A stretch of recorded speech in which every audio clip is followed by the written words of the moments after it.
Ito ang Griffin 180. Nilabas ito ng Euro Motors last year. Gusto ko lang siyang reviewin dahil na-curious ako. May katulad kasi siyang motor dito sa Pilipinas. Alam nyo na naman siguro kung anong motor yun. Pero ang isang ito ay mas malakas at mas mabilis. Simulan natin sa taillights. LED na lahat ng setup na ito. Color white yung ginamit para sa plate light. Nakahiwalay din yung mga turn signals niya. Rigid ito at hindi flexible. Pagdating naman sa headlight, dito na dadating ang pagkakaiba niya. Dahil projector type na ito at masasabi nating upgraded talaga siya. Yung turn signal sa harapan ay nasa bandang side fairings niya. Yung digital gauge panel ay halos nandito na lahat. May battery indicator siya, temperature at syempre yung orasan. Sa outside fairings naman, meron siyang glossy at halong matte. Ang mga available na kulay niya ay yellow and blue, gray, at red and white. Maganda rin yung pagka-glossy niya at standout yung kulay niya. Sa bandang harapan ay meron siyang style na parang Voltes 5. Sa tindig niyang ito ay parang katulad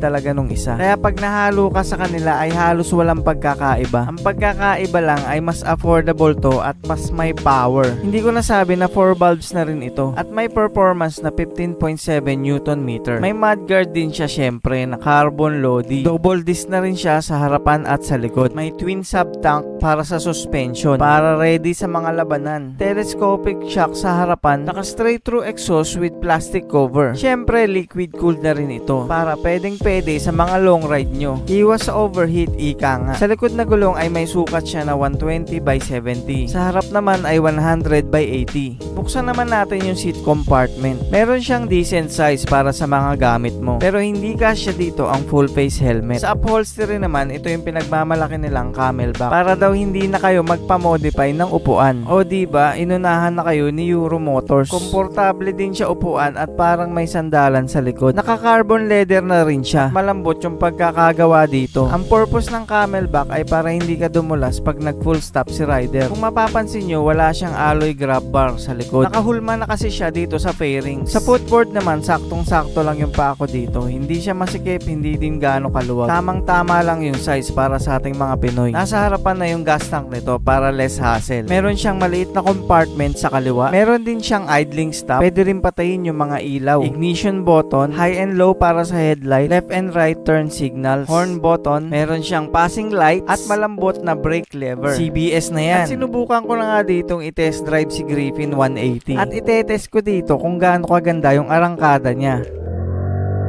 Wow, mapower, man. Ang lakas ah.